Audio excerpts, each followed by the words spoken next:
airplane, symbol of our mastery of the skies, is spanning oceans and continents in ever-dwindling hours, bringing new hope to the people of the world, new horizons to industry, and new careers to youth. For air transportation has proved itself a vital factor in the social and economic life of modern civilization. It is a rapidly expanding industry embracing many trades and professions, an industry employing thousands of persons. For example, to keep each airliner in the air today, over 100 workers are needed on the ground. Many of these are engaged in office work.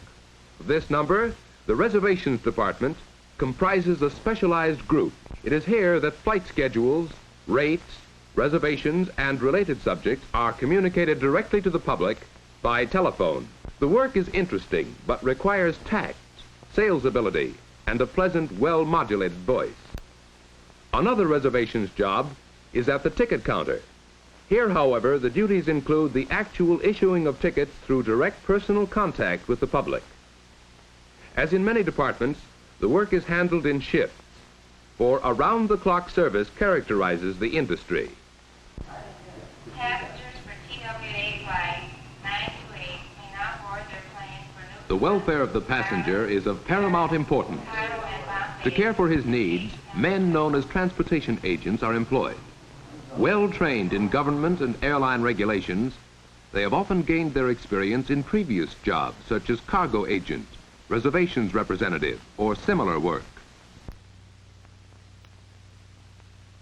Through on-the-job training, they learn how to prepare flight movement reports and coordinate the dispatching of passengers, mail, baggage, and freight. Transportation agents also contribute to the safety of the airline operations by determining the proper weight distribution of cargo. The operation of an airline requires countless messages in order to coordinate all departments. This is generally done by teletype and radio. Many of the teletypists are women, a large number of whom obtain their training in commercial schools. Accuracy and speed, as well as a knowledge of airline codes, is necessary. Although important, their work does not require the extensive training demanded of the radio operator. In addition to operating, he must be able to maintain and repair radio and telephonic equipment. He must hold a radio telephone second-class license or better issued by the Federal Communications Commission. The radio operator keeps in close touch with planes in flight, advising them on such things as operational details and weather conditions. Using weather balloons and various recording devices, the United States Weather Bureau gathers nationwide climatic information and sends it via teletype to airlines throughout the country.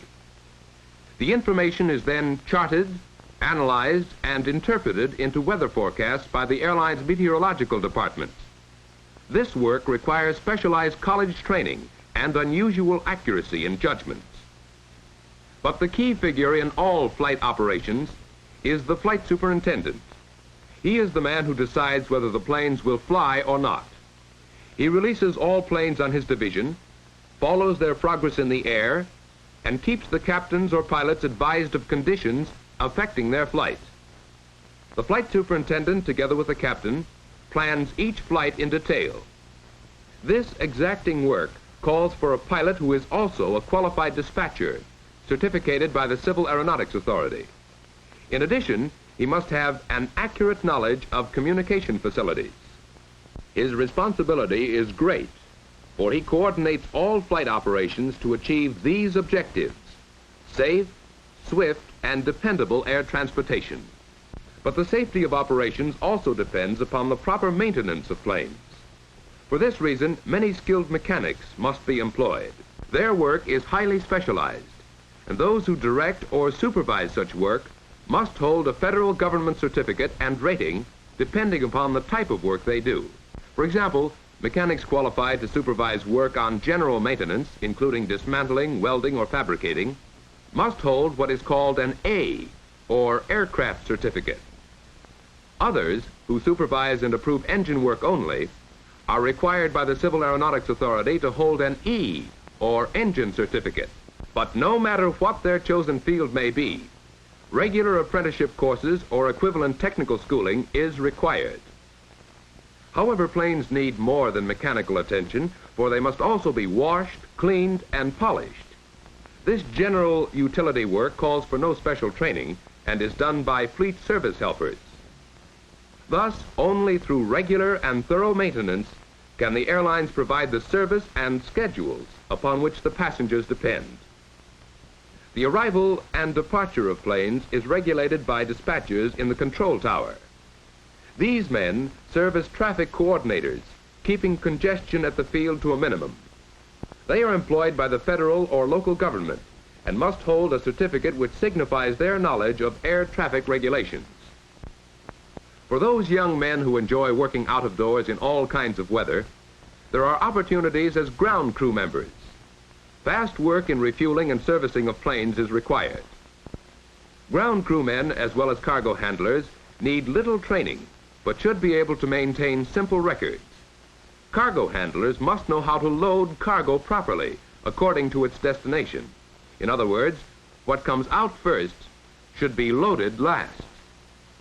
Yes, there are many workers essential to air transportation, but throughout this number, the flying crew is perhaps the most colorful group of all. An important and familiar part of this crew is the smiling hostess or stewardess who anticipates the needs of every passenger. A hostess must be a person of charm as well as capability. To qualify on most airlines, she must be healthy, single, and between the ages of 21 and 28.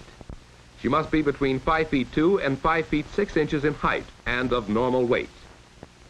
Girls who are accepted receive special training in the rudiments of flight regulations, air routes, meteorology, and aeronautics.